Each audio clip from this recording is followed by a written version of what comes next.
Hello good morning student. आज के আমরা 554 পাতা মডেল কোশ্চেন পেপার 4 চারের প্রশ্নগুলো শুরু করছি। চারের প্রশ্ন দেখো।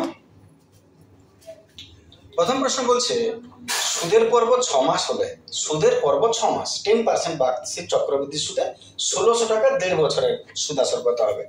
এগুলো জানতে গেলে অবশ্যই চ্যাপ্টারগুলো অবশ্যই রেডি করে নেবে, ঠিক করে। এগুলোর মধ্যে নাই কিছু, বুঝতেই পারছো তোমরা। সুদের পর্ব 6 মাস, পর্ব 6 মাসটা মানে হলো এটা আমাদের দেখার নাই যে পর্ব মানেটা কি। পর্ব মানে বছরে দুবার 6 মাস পর পর দিচ্ছ, তার মানে আসলে বছরে কবার এটা তোমাকে বার করতে হবে। বছরে কবার, পর্ব 3 মাস যদি বলে তাহলে বছরে কবার। 6 মাস পর্ব মানে বছরে 6 মাস পর পর টাকা দিচ্ছ, তার মানে 12 মাসে এক বছরে কবার দিচ্ছ, দুবার। তাহলে বছরে দুবার, এইটা আমার দরকার। যদি মনে করো পর্ব 3 মাস থাকে তাহলে বছরে কবার দিচ্ছ, 12 মাসে এক বছর হয়, 3 মাস পর পর দিচ্ছ। পর্ব মনে করো 3 মাস, তাহলে এক বছরে কবার দিবে, 3 4 12, 4 বার, বছরে 4 বার। তাহলে বছরে কবার এইটা তোমার নির্ণয় করতে হবে পর্ব থেকে। পর্বটা আমাদের অঙ্কে কোনো ফ্যাক্টর নয়, বছরে কভার হয়ে গেল। এইবারে রেট অফ ইন্টারেস্ট দিয়ে দিয়েছে, আমি কম বুঝলাম কারণ চ্যাপ্টার এগুলো আছে। সুদে এত টাকা প্রিন্সিপাল হচ্ছে 16,000 টাকা, আর সময় হচ্ছে 1.5 বছর। 1.5 বছর, তার মানে একটু পূর্ণ করে নি, 2 2 3 3 2 3 2। এখন 1.5 বছর যদি হয় তাহলে আমরা শুরু করছি বিষয়টা। ফর্মুলা ছিল E = P × 1 + R/100 to the power n। P হয়ে গেল 1600, 1 + R হয়ে গেল 10%, n হয়ে গেল 1 মিনিট, n হয়ে গেল 3 2। এটা হচ্ছে আমাদের সাধারণ নিয়ম। হ্যাঁ, ফর্মুলা এটা, মান বসবে এটা। এইবারে এই বছরে কবার এটার কি কাজ সেটা একটু বলে নিই, যদি কারো না জানা থাকে। যারা জানো তাদেরকে তো বোঝাতে হবে না এগুলো। তাহলে পর্বকে তুমি আগে বছরে কবার সেটা বার করে নিবে। এবারে বছরে যবার ফর্মুলাতেই এই বারটা এর সঙ্গে নিচে গুণ হয়, মানে আর এর সঙ্গে ভাগ হয়, আর এর সঙ্গে গুণ হয়। বছরে যবার সেই বারটা নিচে গুণিত আর এর সঙ্গে উপরে গুণিত। তাহলে এর সঙ্গে 2 গুণ করো, এর সঙ্গে 2 গুণ করো, বাকিটা সলভ করো। আর তোমার বোঝার এখানে কিছু নাই, বা না বোঝার কিছু নাই। গোলা গোলা গেল 1 + 1/10 × 20, আর এখানে 2 2 গেল, পড়ে রইল 3। এতে 1600, এখানে লসাগু করি 20, 20 1 20 আর 1 21, 21/20 × 3, তার মানে 1600 × 21/20 × 21/20 × 21/20। ক্লিয়ার আছে? কাটাকাটি করে নি। 3টা 0, সরি এটা 20 হবে, 2টা 0 2টা 0 গেল, 2 8 16, 2 4 8, আর 4 5 20। একটু ভাগ করে নি, 21 কে 21, তাকে 21 দ্বারা গুণ করে যত হবে 5 দ্বারা ভাগ। তাহলে 21 কে 21 441, 21 1 কে 21, 2 1 কে 2, 2 2 4, আর তাকে আরেকবার 21 দ্বারা 441, 882, 4 2 6, 8 4 12 2 9, 9265, 9265, 9265, কিছু ভুল হচ্ছে, 9265 নয়, 9261, 9261 / 5। এটাকে 5 দ্বারা একটু হালকা করে ভাগ করে দিই। 5 1 কে 5, 4 2, 5 8 40, 2 6, 5 5 25, 1 1, 2 5 10, 1 ডেসিমেলে 0, 2 5 10। তাহলে 1852.5, এতে 1852.5 পিঠে একটা শূন্য বসবে, যেহেতু টাকা পয়সার অঙ্ক। বাস, এটাই উত্তর হবে। ঠিক না ভুল গুণ ভাগ একটু চেক করে নেবে। আমি একটু উত্তরটা মিলিয়ে নিই, বইয়ে যেটা দিয়েছে 1852.20 টাকা। 20 বলছে মনে হচ্ছে এখানে, একটু দেখে নিই। হ্যাঁ, অবশ্যই 5 2 10, আমার ভুল হয়েছে, 5 2 10।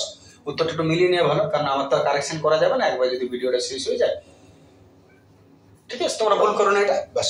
আশা করি অসুবিধা নাই করো। চলে আসে পরের প্রশ্ন, দেখে নাও, নিশ্চয়ই ঠিক আছে। চলে আসছে পরের প্রশ্ন। পরের প্রশ্ন দেখো কি বলেছে। একটা মোবাইল ফোন দেখতে পাচ্ছ, একটা মোবাইল ফোনের বর্তমান দাম 3000 টাকা। কোথায় পাওয়া যায় একবার চেক করে নেবে, বইয়ের পেছন দিকে লেখা আছে দেখবে। একটা মোবাইল ফোনের বর্তমান দাম 3000 টাকা, 1 বছর আগে এর মূল্য ছিল 5000 টাকা।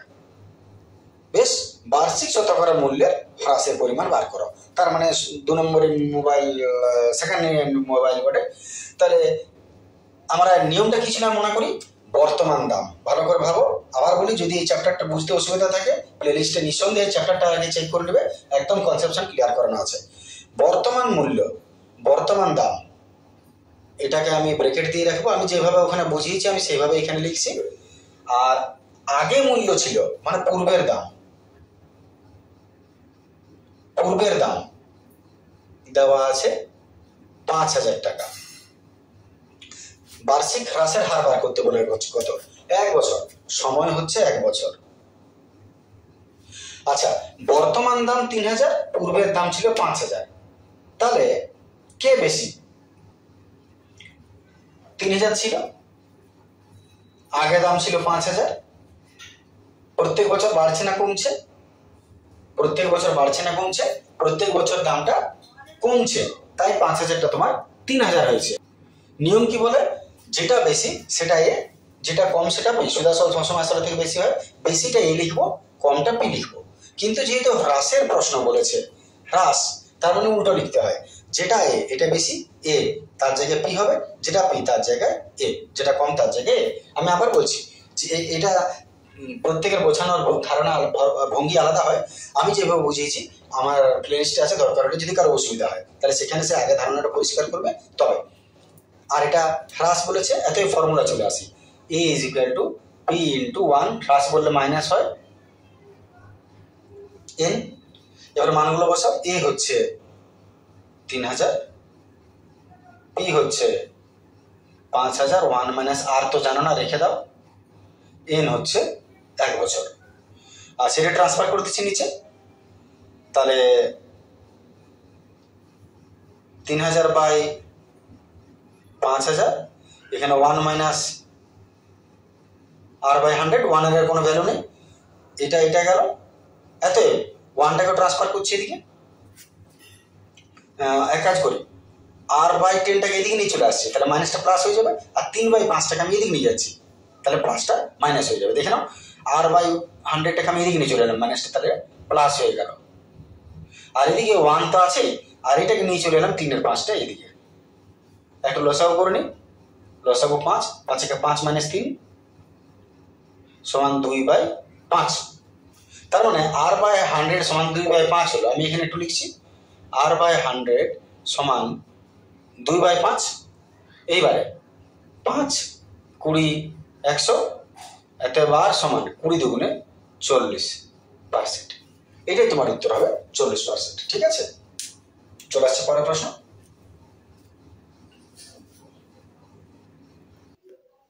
চলে আসছে আমরা 3-এর প্রশ্ন। 3-এর প্রশ্ন লক্ষ্য করো, 3টে সংখ্যার অনুপাত বলেছে 2:3:4। 3টে সংখ্যার অনুপাত 2:3:4। প্রথম আর তৃতীয় সংখ্যার যোগফল দ্বিতীয় অপেক্ষা 3 বেশি। সংখ্যা 3টির যোগফল কত? তো যেমন বলেছে তেমনি করা যাক। প্রথমত 3টি সংখ্যার অনুপাত বলেছে 2:3:4, তার মানে এত সংখ্যা 3টা কি হবে, এত সংখ্যা 3টি হবে। আমরা জানি অনুপাতকে যদি আলাদা করে দাও তাহলে একটাকে ধ্রুবক গুণ করবো, একটা 2x, একটা 3x, একটা 4x। এবারে শর্তটা কি বলেছে, প্রথম আর তৃতীয় সংখ্যার যোগফল। তাহলে প্রথম আর তৃতীয় সংখ্যার যোগফল দ্বিতীয় অপেক্ষা 3 বেশি, দ্বিতীয় অপেক্ষা। তাহলে এর সঙ্গে এদের যোগফল পার্থক্য কত, মানে -3। ভাষাটা ঠিক আছে, প্রথম আর তৃতীয়র যোগফল দ্বিতীয় সংখ্যার থেকে 3 বেশি। এটা একটু সলভ করে নেওয়া যাক। সলভ করলে কত পাচ্ছ তুমি দেখো। তাহলে যেখানে ছিলাম আমরা, যদি আমরা প্রথম আর তৃতীয় সংখ্যার যোগফল দ্বিতীয় সংখ্যার থেকে 3 বেশি, তাহলে নিঃসন্দেহে দেখে নাও যোগফল তৃতীয় থেকে 3 বেশি মানে -3। শর্তানুসারে এটা সলভ করো, 4টা 3টা, 4 2 6টা x মাইনাস 3টা x, তার মানে 3x ইজ ইকুয়াল টু 3। অতএব x is equal to 1। x এর মান 1, x টা কিছু নয়, কিন্তু x এর মানটা 1, x তো ধ্রুবক রাশি বটে। এইবারে বলেছে সংখ্যা 3 যোগফল কত। এত সংখ্যা 3টির যোগফল, এত সংখ্যা 3টির যোগফল 2x 3x 4x, 2x 4 3 7 আর 9, 9x 9। এটা হচ্ছে উত্তর। তিনটা সংখ্যার যোগফল 9। ক্লিয়ার আছে? চলে আসি আমরা পরের প্রশ্ন। পরের প্রশ্নটা দেখো, 2x square minus root 3x plus 2 is equal to 0 সমীকরণের বীজদ্বয়ের প্রকৃতি। বীজদ্বয়ের প্রকৃতির ব্যাপারটা আমি একটু মনে করে দিই যদি কারো না জানা থাকে।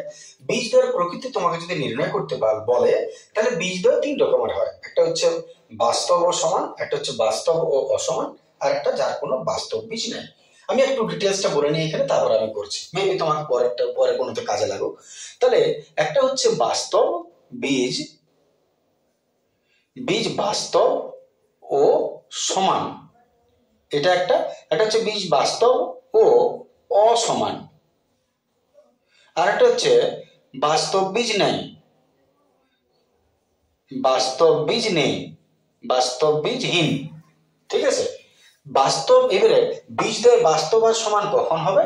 যখন বি স্কোয়ার মাইনাস 4ac সমান 0 হবে, তখন বাস্তব বীজ সমান। আমি বলে নিচ্ছি ব্যাপারটা তারপরে যদি কারো না জানা থাকে এটাও। আর যদি বি স্কোয়ার মাইনাস 4ac সমান কোন সংখ্যা হয় 0 থেকে বেশি, 2 5 10 15 20 এরকম, মানে গ্রেটার দেন 0 যদি হয়, 0 থেকে এর মান 0 থেকে যদি বড় হয়, আবার বলছি কোন পজিটিভ সাইন, এর মানে কোন পজিটিভ, +2 +3 5 50 10 100 যাই হোক।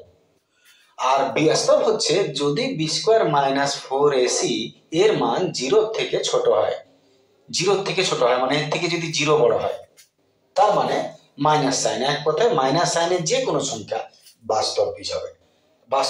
বীজের বাস্তব মানে বাস্তব বীজ হবে না, কোনো বাস্তব বীজ থাকবে না তার। ঠিক আছে?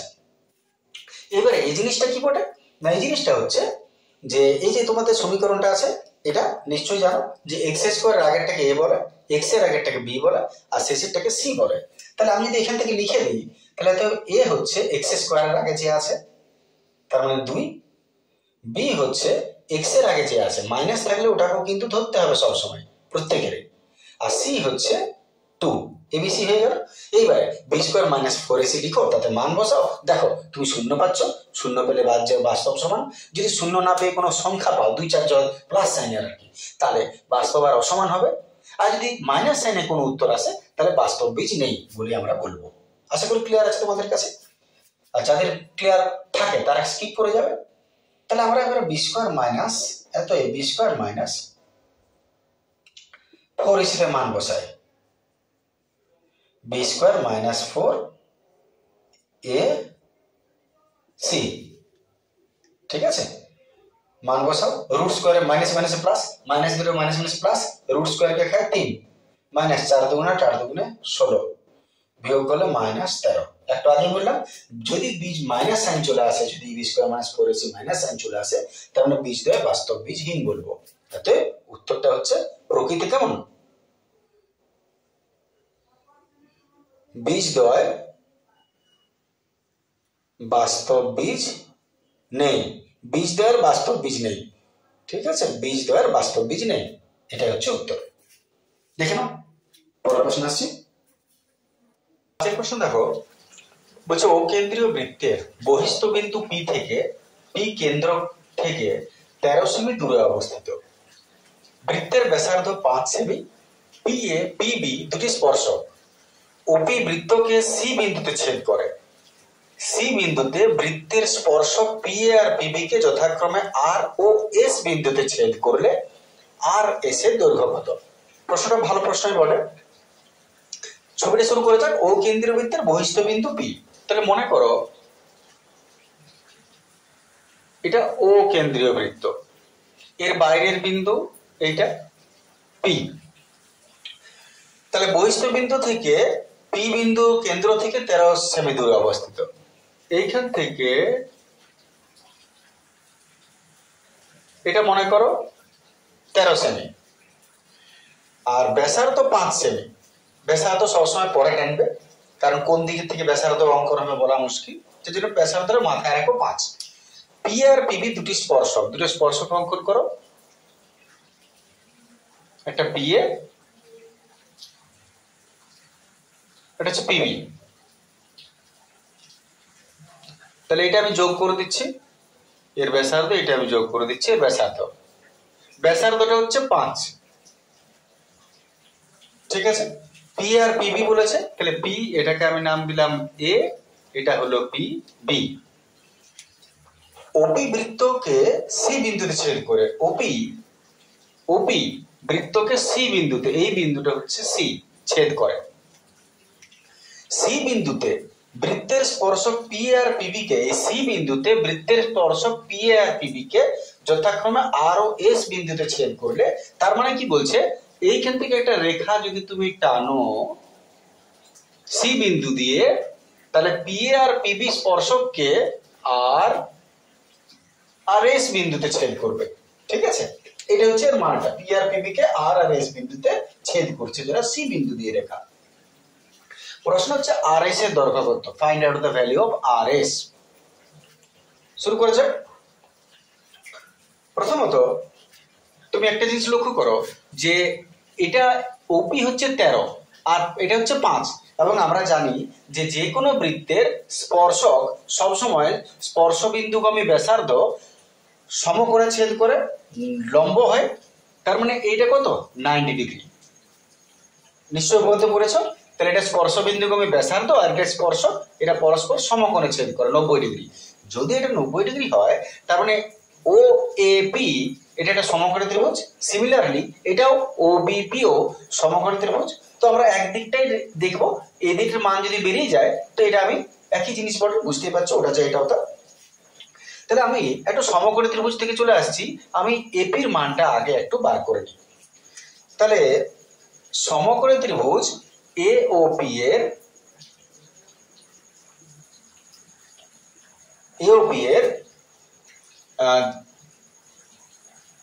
অতিভুজ এটা 90, তার উল্টো অতিভুজ, তাহলে অতিভুজ হচ্ছে ওপি।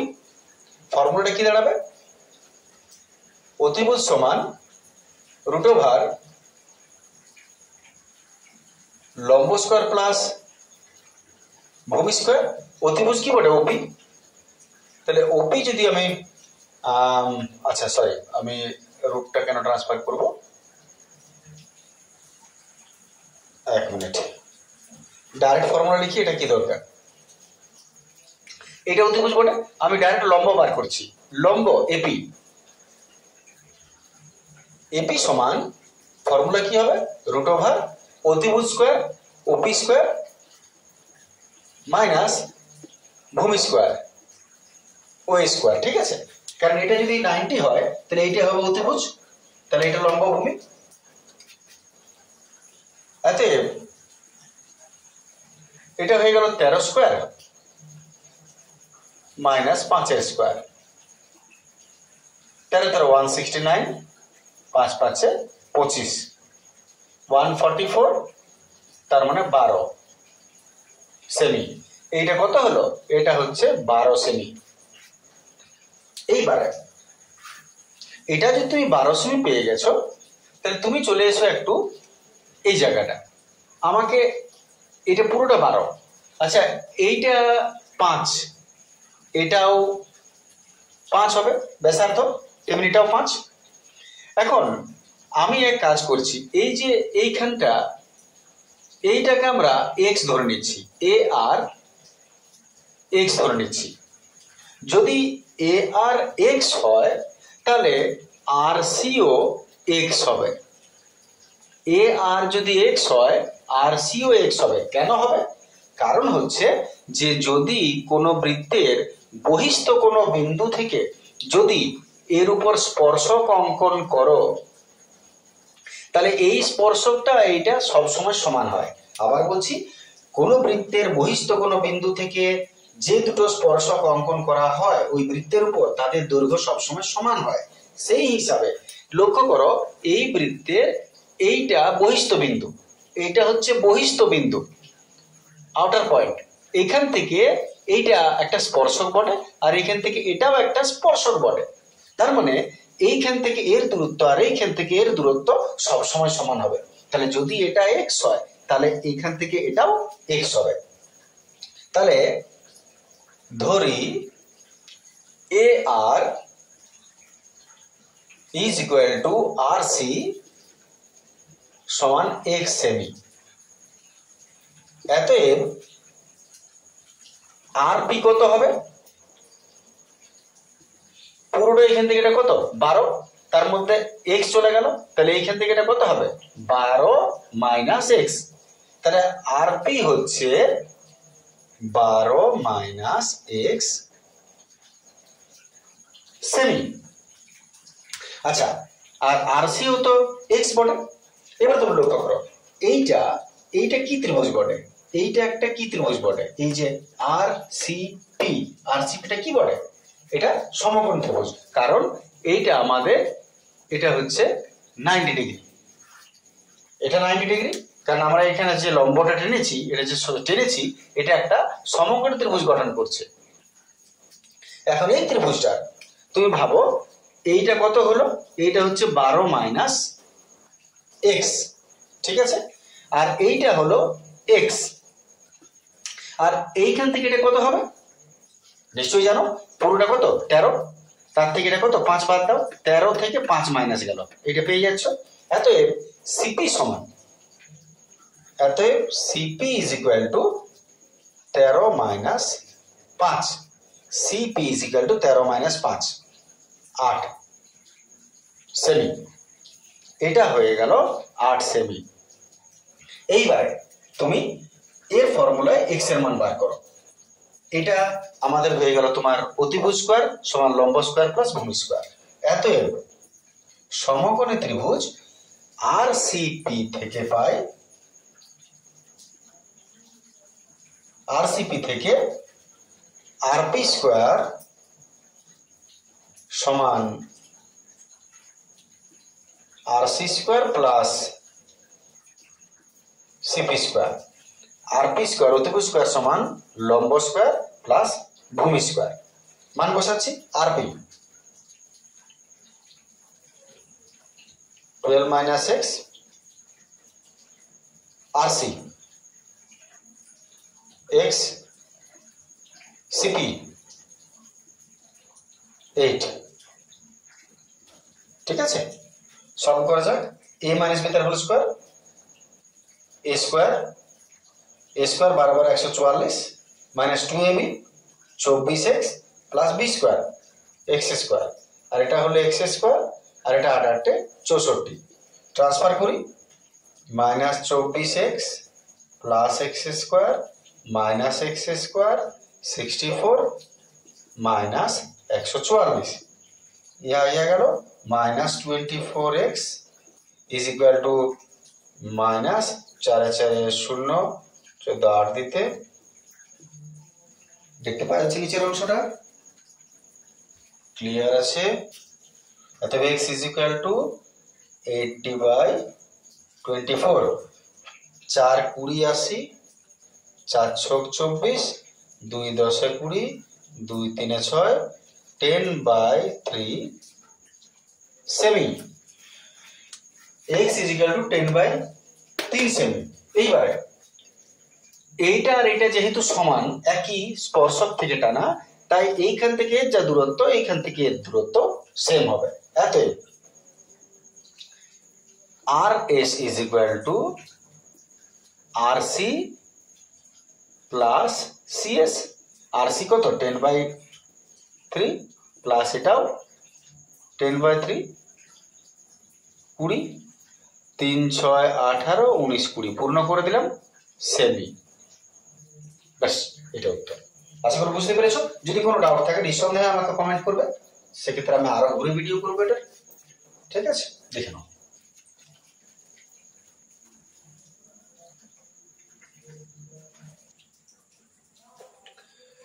চলে আসছে আমাদের 6 প্রশ্ন। এবিসি ত্রিভুজে বিসি বাহুর সমান্তরাল সরলরেখা এবি ও এসি বাহুকে যথাক্রমে ডি ও ই বিন্দুতে ছেদ করে।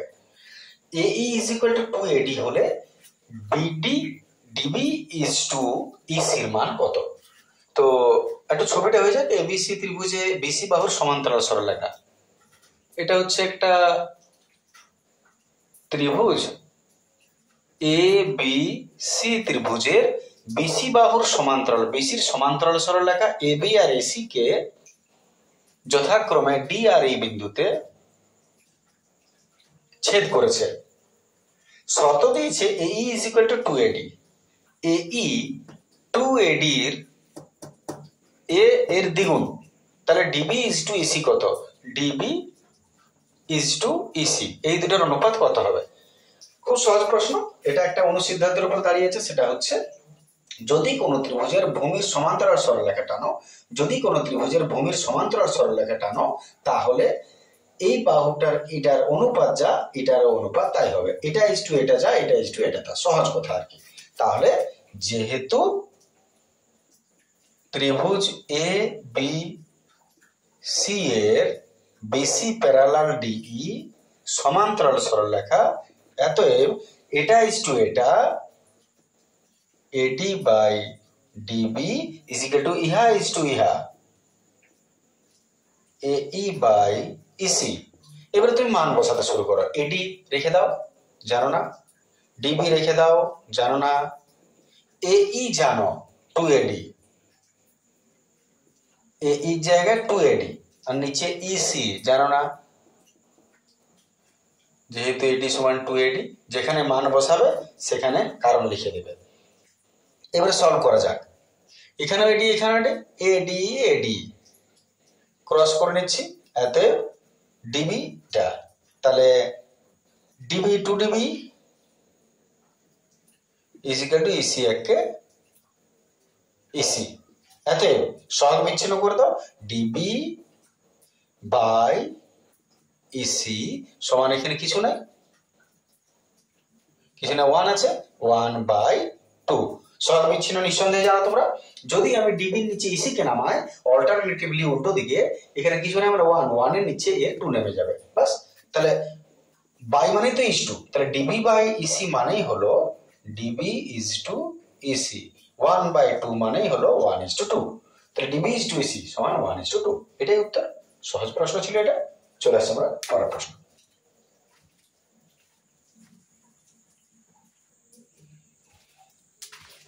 চলে আসছে আমরা 7 প্রশ্ন।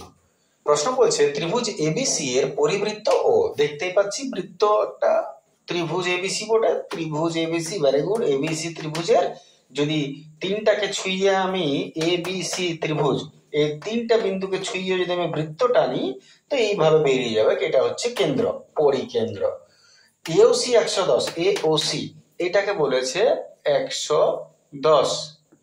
কারণ মনে হতে পারে যে এওসি বলতে তো আমি এওসি এটাকেও বলতে পারি, নিশ্চয়ই এটাকেও বলতে পারি, কিন্তু যদি বড়টাকে বলে, দেখো এটাও এওসি, এওসি বলতে এটাকেও বোঝায়, এওসি বলতে এটাকেও বোঝায় নিশ্চয়।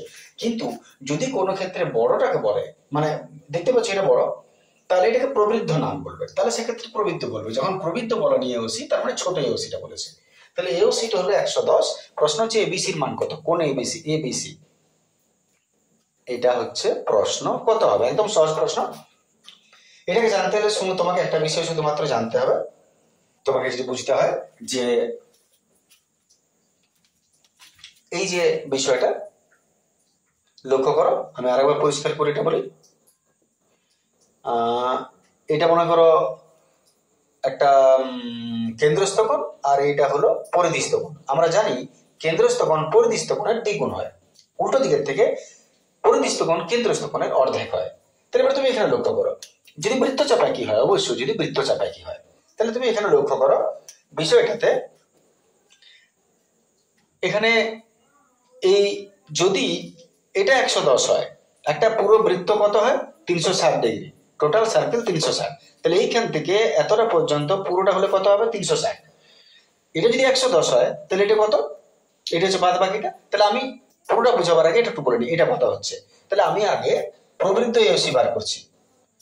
প্রবৃদ্ধ যেহেতু কোণ এ ও সি সমান 110 ডিগ্রি, এত প্রবৃদ্ধ এওসি তার মানে বড় হাঁটা, প্রবৃদ্ধ এওসি মানে নিচেরটা বুঝিয়ে দিলাম। টোটাল কত 360, 15 360, তার মধ্যে 110 চলে গেল, হয়ে গেল তোমার 1 5 2 250 ডিগ্রি। ঠিক আছে, তাহলে এটা তুমি কত পেলে? এটা হচ্ছে 250, এটা হচ্ছে 250 ডিগ্রি। এইবারে লক্ষ্য করো, বৃত্তচাপ একই যদি হয়, কেন্দ্রস্থকোণ পরিস্থকোণের দ্বিগুণ। এবার তুমি এখানে লক্ষ্য করো, এই বৃত্তচাপের উপর, এসি বৃত্তচাপের উপর এইটা কেন্দ্রস্থকোণ আর এইটা পরিধিস্থকোণ, এইটা কেন্দ্রস্থকোণ আর এটা হচ্ছে পরিধিস্থকোণ, তাহলে এর ওটা অর্ধেক হবে। তাহলে এতে এসি বৃত্তচাপের উপর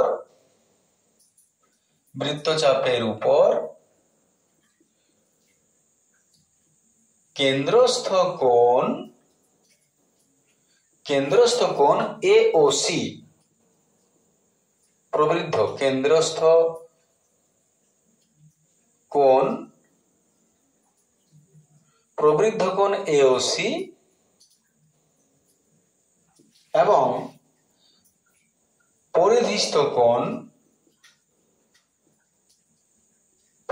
কোণ এবিসি। তাহলে এ যে এইটা অর্ধেক হবে, অতএব কোণ ABC is equal to half of প্রবৃদ্ধ কোণ AOC. It means half into প্রবৃদ্ধ এওসি হলো 250, তার মানে কেটে গেল 125 ডিগ্রি। বাস এটাই উত্তর।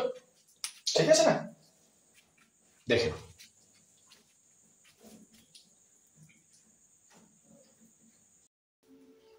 চলে আসছে আমরা পরের প্রশ্ন। cosec theta minus cot theta is equal two √2 - 1 হলে cosec থিটা প্লাস cot থিটার মান কত? তো cosec cot এর ফর্মুলাটা খেয়াল করো, cosec square theta minus cot square theta is equal to 1। তাহলে আমরা জানি যে যেহেতু cosec square theta minus cot square theta is equal to 1, এতে a স্কয়ার মাইনাস b স্কয়ারের ফর্মুলা ভাঙবে a plus b into minus b, তার মানে a plus b into a minus b সমান 1 লিখতে পারি। a স্কয়ার মানে b square, a plus b into minus b। এইবারে প্লাস মাইনাসের মানটা তুমি জানো, এটা তাহলে এটা যেমন আছে লিখে দাও। তাহলে এতে cosec theta plus cot theta into cosec minus cot এর মান আছে √2 - 1 সমান 1। এটা পেয়েছো, দেখিয়ে দিবে যেহেতু এটা সমান √2। ঠিক আছে, কারণটা দেখিয়ে দেওয়া দরকার। এবারে এটা রেখে দাও, এটাই তো প্রশ্নটা তোমাকে বার করতে বলেছে। এতে cosec theta plus cot theta is equal to 1 by নিচে নেমে গেল √2 - 1। কার্যত এটাই উত্তর, কিন্তু হর নিরসন করে দেওয়া উচিত, কর্ণ নিরসন করে দাও, নিচে রাখা ঠিক নয়। তাহলে কর্ণ নিরসন করার নিয়ম কি? এটাকে সাইন চেঞ্জ করে উপর নিচে গুণ করতে হয়। তাহলে √2 - 1 প্লাস 1 বাই √2 প্লাস 1, উপর নিচে সাইন চেঞ্জ করে গুণ করলাম, √2 প্লাস 1 আর নিচে a plus b into minus b, a square minus b square. এখানে আবার যেটা আছে থাক, রুট স্কয়ারকে খাবে, পড়ে রইল 2 মাইনাস 1 এর স্কয়ার মানে 1, √2 প্লাস 1, 2 থেকে 1 গেল 1, তার মানে ওইটাই উত্তর।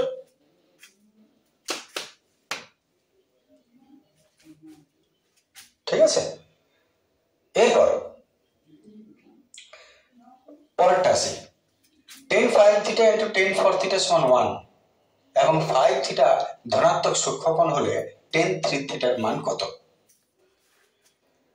তাহলে এটা থেকে দেখো কি করছো, কি করা যেতে পারে। এটা চলে আসছি পরেরটা, তাহলে দেখা যাক tan 5 theta into tan 4 theta সমান 1। আচ্ছা, এক কাজ করা যাক, প্রথমে আমরা কি করব, একটা রেখে দাও, একটাকে ট্রান্সফার করো, যেটা খুশি রাখো আর যেটা খুশি ট্রান্সফার করো। এটাকে নামিয়ে দিলাম, মনে করো নিচে 1 by tan 4 theta, tan 5 theta. 1 by 10 মানে কি? cot। 1 বাই 10 মানে কটই বটে, জানাই আছে। এবারে এক কাজ করো, এটা কট, কট মানে কি 10 90 মাইনাস থিটা। আমরা জানি যে টেন থিটা সমান কট 90 মাইনাস থিটা, আবার কট থিটা সমান 10 90 মাইনাস থিটা। তাহলে আমি কট আর এটাকে কি পড়বো, থিটা পড়বো সবসময়। তাহলে কট থিটা আছে, তার জায়গায় আমি 10 90 মাইনাস ওইটাই থিটা লিখতে পারি। আমি আবার বলছি, এটা হলো কট থিটা, এটা না যে কট ফোর থিটা, আমি কট থিটা পড়বো এটা। তাহলে কট থিটা মানে হলো 10 90 মাইনাস এটাই থিটা। এইবার তাতে গেল 10 10 কেটে গেল, 10 10 যদি বাদ চলে যায়, তোমার হাতে পড়ে রইল 5 theta is equal to 90 degree minus 4 theta. দেখে নাও, এবার তুমি থিটাটাকে অন্যদিকে ট্রান্সফার করো। থিটাটাকে যদি আমি একদিকে ট্রান্সফার করি, 5 থিটা মাইনাসটা প্লাস 4 থিটা 90, 5 আর 4 9, 9 থিটা ইজ ইকুয়াল টু 90। এতই থিটা সমান 90 বাই 9, 10 ডিগ্রি। থিটা হচ্ছে 10 ডিগ্রি। যদি থিটা 10 ডিগ্রি হয়, প্রশ্নটা হচ্ছে 10 3 থিটা, এতএব 10 3 থিটা, 3 ইন্টু থিটার মান কত 10, 3 10 30, 10 30 মানে 1/√3। এটাই উত্তর, 1/√3, 10 3 থিটার মান। আশা করি ঠিক আছে, বুঝতে পেরেছো। চলে আসে আমরা পরের প্রশ্ন।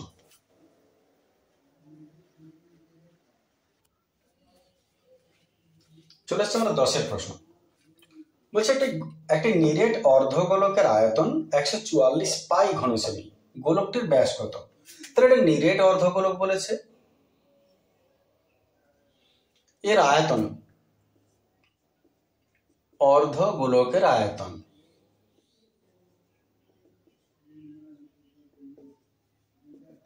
144 পাই। আচ্ছা, অর্ধগোলকের আয়তনের ফর্মুলা কত? পূর্ণগোলকের আয়তন 4/3 পাই আর কিউ, যদি অর্ধেক হয়ে যায় তার অর্ধেক, তার মানে 2/3 পাই আর কিউ। অর্ধগোলকের আয়তন সমান দিয়েছে 144 পাই। তাহলে আমরা আর বার করি, ট্রান্সফার করছি সবকিছু। আচ্ছা, পাই পাই তো চলে গেল, 2 7 14, 2 2 4, তাহলে আর কিউব সমান 72 ইন্টু 3, 3 2 6, 3 2 6, 3 7 21, 216। 216 কত কিউব? যদি কিউব থাকে তাহলে এটাকেও কিউব করে দেবো। এখন 216 কত কিউব কি করে বুঝবে, এগুলো একটু মুখস্থ রাখবে। কত কিউব কত, কত স্কোয়ার কত, এগুলো। তাহলে 216 কিউব যদি আমি না বুঝতে পারি, লসাগু করে নেবো। 2 1 2, 2 8 16, 2 4 2 5 10, 2 4 8, 2 7 54, 3 9 27, 3 3 9, লসাগু করে নেবে। এবারে যদি কিউবের মধ্যে আনতে হয় তাহলে 3টাকে একটা ধরতে হবে, স্কোয়ারের মধ্যে আনলে 2টাকে একটা ধরতে হয়। তাহলে যেহেতু তুমি কিউবের মধ্যে আনছো, তাহলে 3টাকে একটা ধরো, 3টাকে একটা, 3টা 2কে একটা দিই, 3টা 3কে একটা দিই, মোট কত হলো 3 2 6, তার মানে 6 কিউব। কিউব কিউব তো বাদ চলে গেল, অতএব আর সমান কত হলো 6 সেমি। এবার ব্যাস বলেছে, অতএব ডায়ামিটার কত, ব্যাস হয়ে গেল 2 ইন্টু আর, ফর্মুলা 2 ইন্টু 6 12 সেমি। ঠিক আছে, হয়ে গেল এটা। চলে আসে আমরা পরের প্রশ্ন।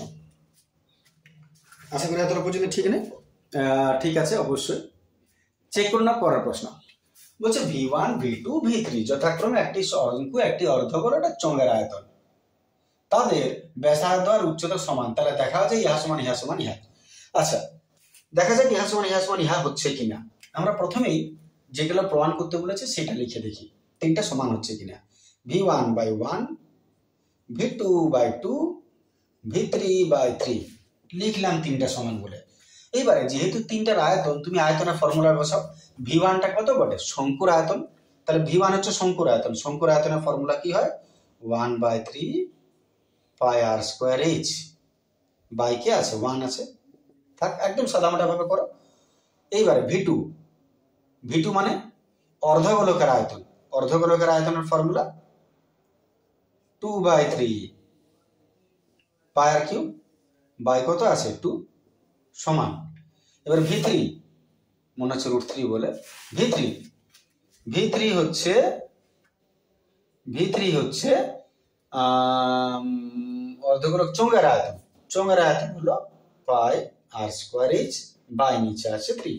দেখেন আয়তন ঠিক আছে। আমি আবার বলি, V1 হচ্ছে শঙ্কু, শঙ্কু হচ্ছে 1/3 পাই আর স্কোয়ার এইচ, নিচে আছে 1 রেখে দিলাম সমান।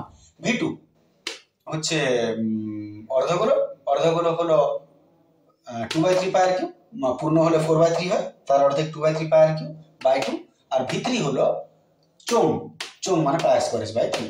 এবারে এই তিনটাকে তুমি যদি সমান করে নিতে পারো ফাইনালি, তার মানে ওরা প্রমাণ হয়ে গেল সমান। আচ্ছা, প্রথমত মাঝে যদি সমান থাকে তাহলে তুমি তিন দিকে যদি মিলে যায় তুমি কাটতে পারো। তাহলে আমরা কেটে ছোট করি, কাটিয়া কাটিয়া ছোট করিয়া। তাহলে কে কে কাটিবে দেখো, পাইও পাইও পাইও গেল, এইচও এইচও। কিন্তু একটা জিনিস, এখানে তিনটাই তুমি কেটে দিতে পারো না যদি না মিলে। যেমন দেখো এখানে আর দুটা আছে, এখানে আর তিনটা আছে, এখানে আর দুটা আছে। তোমাদেরকে বলে দিয়েছে ব্যাসার্ধ আর উচ্চতা সমান, এটা কিন্তু শর্ত বলে দিয়েছে। তার মানে ব্যাসার্ধ আর উচ্চতা কিন্তু সবারই সমান হবে। তাহলে আমি একটু কাটছি, আর দুটা, তিনটা আর দুটা, আমি এক কাজ করছি, আর দুটা এখান থেকে কাটলাম, আর দুটা এখান থেকেও কাটলাম, আর দুটা এখান থেকেও কাটলাম। তাহলে আমি কিউটাকে বাদ দিয়ে দিলাম, একটা এখানে পড়ে রইল। একটু পরিষ্কার করে লিখি কি কি রইল। তাহলে এখানে 1/3, এই তিনটে কোথায় যাবে, নিচে যাবে। তাহলে উপরে আছে 1 আর এখানে এইচ, 1 এইচে এইচ এককে এইচ। দেখে নাও পরিষ্কার করে কি থাকছে, এইচ এককে এইচ বাই তিনটে কোথায় চলে যাবে, নিচে 3 এককে 3 সমান। এখানে 2 থাকছে আর একটা আর থাকছে 2r। আচ্ছা ঠিক আছে, পরে হবে। আর এই 2টা নিচে নেমে যাবে, 3 × 2। আর একবার দেখে নাও, 2r আর নিচে 3 নিচে নেমে গেল 3/2। এখানে থাকলে এটা নিচেই নামে সবসময়। আর যে ডাইরেক্ট পারবে সে ডাইরেক্ট করে, এত তাকে বোঝার দরকার নেই। আমি আবারও বলছি, আমি দুর্বলদের জন্য বেশি বোঝাচ্ছি। যারা দুর্বল নাই মনে করো, যাদের ঠিক আছে নিজের অবস্থা, তারা এত দেখতে যাবে না, ডাইরেক্ট করে নেবে তারা, তাদের ব্যাপার সেটা। তাহলে h/3 হলো। এইবারে আর একটু ছোট করা যাক, এখান থেকে টুইও চলে যাবে। এইবারে তোমার হাতে কি পড়ে রইল, নিচের প্রশ্ন লেখা যাবে কি একটু চেক করে নি, না নিচের প্রশ্ন লেখা যাবে। আমি এদিকে আসছি সরে। এত এখানে h/3 আছে, h/3 সমান, এখানে r/3 আছে, কিন্তু প্রশ্ন কি বলছে, ব্যাসার্ধ উচ্চতা সমান। তাহলে এখানে r এর জায়গায় আমি h লিখতেই পারি বাই 3, ঠিক আছে, সমান। এখানেও আছে h/3। কেন দেখালাম দেখিয়ে দিই, কেন আমি r এর জায়গায় h বসিয়ে দিলাম এখানটা, কারণ প্রশ্ন বলেছে ব্যাসার্ধ আর উচ্চতা সমান, যেহেতু ব্যাসার্ধ উচ্চতা সমান। এইবারে ইহা ইহা ইহা গেল, ইহা ইহা ইহা গেল, 1 = 1 = 1। সরি, মানে কি তিনজনের একই হলো। তুমি চাইলে এখানে রাখতে পারো 3টা সমান, এখানেও 3টা সমান, একই প্রমাণিত হয়ে গেল যে 3টাই সমান। যেদিকে থেকে তুমি প্রমাণ করবে সমান প্রমাণ হয়ে গেল। চলে আসছে আমরা পরের প্রশ্ন।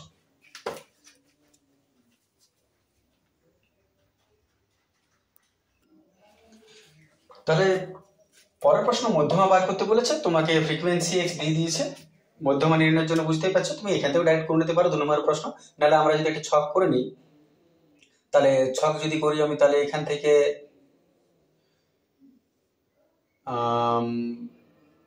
ওটা 1 3 5 7 9, আর এটা 1 2 আর 1 1 আর 3 4 4 5 1, এটা 1 এটা 1 3 4 4 5 9 9 আর 7 16 16 আর 9 25। ঠিক আছে, বুঝতে পারছি, এগুলো তো বড় অঙ্ক করেছি তোমরা। এর সঙ্গে এটা যোগ করে, এর সঙ্গে যোগ করে, এর সঙ্গে যোগ করে করে নেমে গেল। এইবারে টোটাল কত হলো, 25। 25 n হচ্ছে 25। তার মানে যুগ্ম না অযুগ্ম, অযুগ্ম। যুগ্ম আর অযুগ্ম দুটো ফর্মুলা আলাদা হয়। অযুগ্মর ফর্মুলা সহজ, অযুগ্ম ফর্মুলা হয়ে গেল মধ্যমা হচ্ছে n+1/2। অতএব n+1/2, n মানে হলো 25 + 1/2 মানে 26/2 মানে 13। 13টা তার মধ্যমা, মানে 13তম মানটা হচ্ছে মধ্যমা। 13তম মান কোথায় আছে, 13।